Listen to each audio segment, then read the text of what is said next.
Welcome back. Transmission का सिलसिला जारी है। पाक भारत टाकरा बड़ा टाकरा और ओवरकास्ट कंडीशंस हैं। पाकिस्तान टॉस जीत के पहले बॉलिंग का फैसला किया। कितना आम है ये टॉस, और क्योंकि पाकिस्तान के फेवर में आया, इस पर हम बात करें। पैनल का हिस्सा पैनल हमारे साथ मौजूद है। पैनल का हिस्सा बन चुके हैं former test cricketer Tauseef Ahmed साहब। तौसीफ भाई, बहुत शुक्रिया। टॉस जीत कर पाकिस्तान ने बॉलिंग का फैसला किया। ऑफ कोर्स ओवरकास्ट कंडीशंस है, कितना हेल्पफुल होगा पाकिस्तानी पेसर्स के लिए?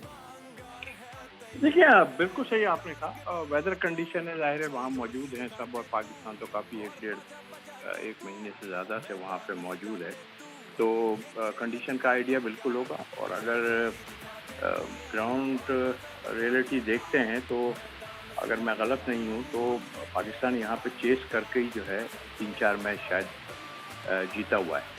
तो यही एक वजह। और फिर ये कि वेदर की जहाँ हम बात कर रहे हैं, और कल से हमारा यही सब लोगों का है कि जी वेदर वेदर वेदर, तो वेदर कल जो मैच था उस पर तो कुछ भी असर नहीं हुआ, और आज भी मुझे बज़ाहिर तो ऐसा नहीं लग रहा।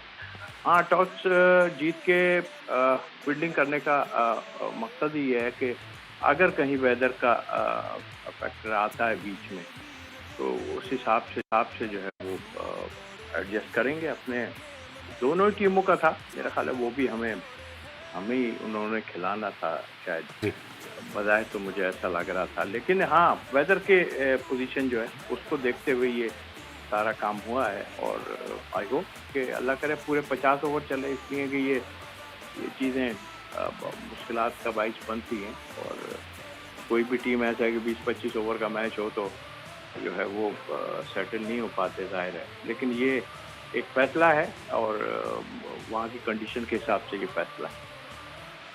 ठीक है, तौसीफ भाई साथ ही रहेगा। क्रिकेट एक्सपर्ट हैं, क्रिकेट एनालिस्ट हैं वासे हबीब, वो भी हमारी ट्रांसमिशन का हिस्सा बन चुके हैं।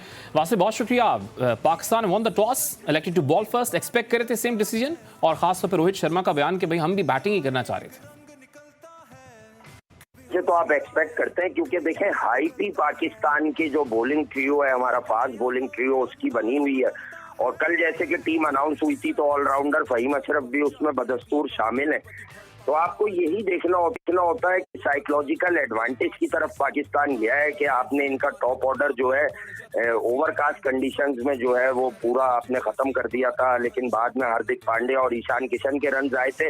बट आई मस्ट से कि ये मुझे थोड़ा सा फैसला मुनासिब इसलिए नहीं लग रहा कि आज का वेदर और उस दिन पाले केले का वेदर जो है 2 सितंबर का, उसमें जमीन और आसमान का फर्क है। इस बार जो है बड़ा मतलब वहाँ पर छाप है, गराए बताते हैं कोलंबो में, और वेदर फोरकास्ट लेटर पार्ट में तो शार्ज हैं, थंडरस्टॉर्म की भी पेशन गोई है, लेकिन लेटर पार्ट में तो आई थिंक के बेस्ट पॉसिबल टाइम जो इस विकेट पर बैटिंग करने का मुझे लगता है वो फ्रेश ही लगता है। बहरहाल अब इन्होंने डिसीजन ले लिया है, तो we has to take early wickets. और अगर आप देखें कि पाकिस्तान ने अपनी बॉलिंग को स्ट्रेंथन किया था, तो डेफिनेटली आप रन्स बचाने की तरफ भी जा सकते थे, क्योंकि देखें मिडिल ओवर्स हमारा बड़ा मसला है अरसे दराज से। स्पेशली हमें 12 to 40 ओवर्स तक बहुत प्रॉब्लम आती है। यहाँ पर हमसे विकेट्स नहीं लिए जाते, और फिर हम रन भी अच्छे खासे कंसीड करते हैं। Now sub to Shaheen again, Naseem again, कि आप अच्छा आगाज फराम करें। रोहित शर्मा, शुभमन गिल, विराट कोहली, और आज इंडिया ने श्रेयस अय्यर को, जो कि बहुत अच्छा लग रहे थे पाकिस्तान के खिलाफ पहले मैच में, उनको ड्रॉप कर जो है केएल राहुल को एंटर किया है, जो कि बहुत ही पुराने बल्लेबाज हैं। इंजरी से एक लॉन्ग ले ऑफ के बाद उनकी वापसी हो रही है। तो बहरहाल ये हमें देखना है कि आज बाबर की कप्तानी का भी बड़ा टेस्ट है। आप देखें कि अरसे दराज से हमारे कप्तान जो है वो थोड़ा सा मिस कैलकुलेट कर जाते हैं बॉलिंग ऑप्शंस को। नवाज उनके फेवरेट हैं, और नवाज को वो खिलाना चाहते थे इस मैच में भी, बट कल जैसे उन्होंने प्रेस कॉन्फ्रेंस में इशारतन कहा कि कुछ फैसले ऊपर से होते हैं। आई थिंक फहीम अशरफ को खिलाने के लिए बहुत ऊपर से दबाव है इस वक्त। बहुत ही सॉलिड हाथ है कोई फहीम अशरफ के पीछे। He is good little all-rounder, but he is not that pacy. ये आपको जरूर मद्देनजर रखना होगा। He is not that pacy. अगर इंडियन टॉप ऑर्डर सेट हो जाता है तो उसके पास एक एंड से फहीम अशरफ अगर बॉलिंग करेंगे तो वो कोई राइट आंसर लगेंगे नहीं इंडियन टॉप ऑर्डर के खिलाफ। तो दुआ यही कीजिए पाकिस्तान की कॉज के लिए, पाकिस्तानियत के लिए, इस मैच की कॉज के लिए, कि पाकिस्तान पाले किले की तारीख को 2 सितंबर की कम से कम दोहराए, और अर्ली ऑन पाकिस्तान को 2 से 3 विकेट मिल जाएं with the cost of 40-50 run, तो सोने पे सुहागा हो जाएगा।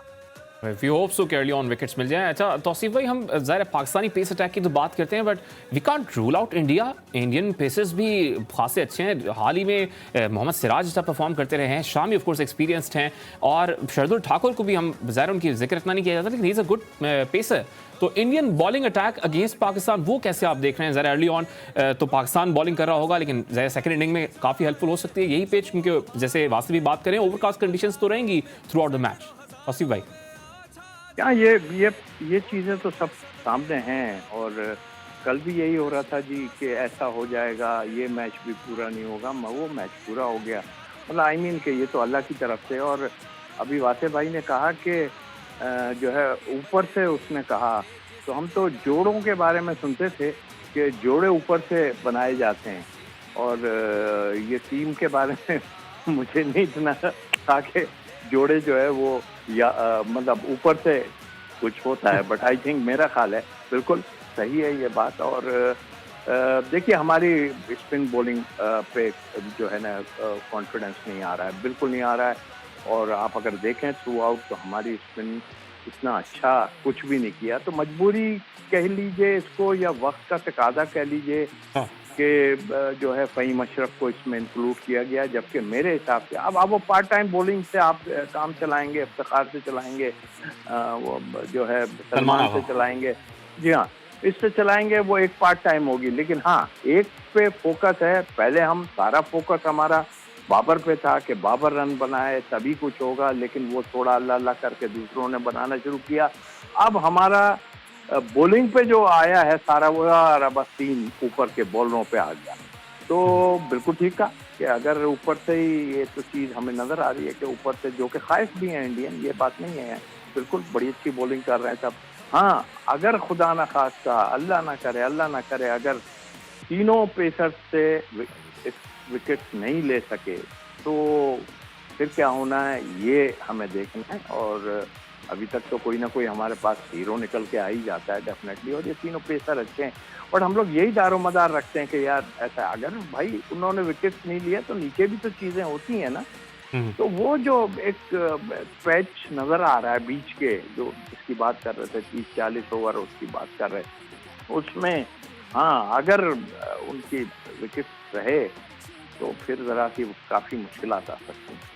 देखो खासतौर पर जब पहला मैच था 2 सितंबर को पाली किले में खेला गया था, उस वक्त आपको याद होगा ईशान किशन और हार्दिक पांड्या जो कि फिर T20 टीम के कैप्टन भी हैं इंडियन क्रिकेट टीम के, वो वहाँ पे स्टैंड आउट परफॉर्मर रहे और उनके विकेट नहीं ले पाए स्पिनर्स। इस पर भी हम बात करेंगे स्पिन डिपार्टमेंट क्यों शादाब खान परफॉर्म नहीं करे, वास्ते से इस पर कॉमेंट लेंगे। लेकिन ऑफकोर्स टीम्स जो है वो जरा नाज़रीन को दिखाते हैं कौन सी प्लेइंग 11 है Pakistan and India. Of course Pakistan are playing in the all important super 4 clash against India. Fakhar Zaman Imamul Haq of course as expected open करेंगे। फ़खर जमान की फॉर्म पे बहुत बात की जा रही है, वी होप कि आज वो परफॉर्म करें।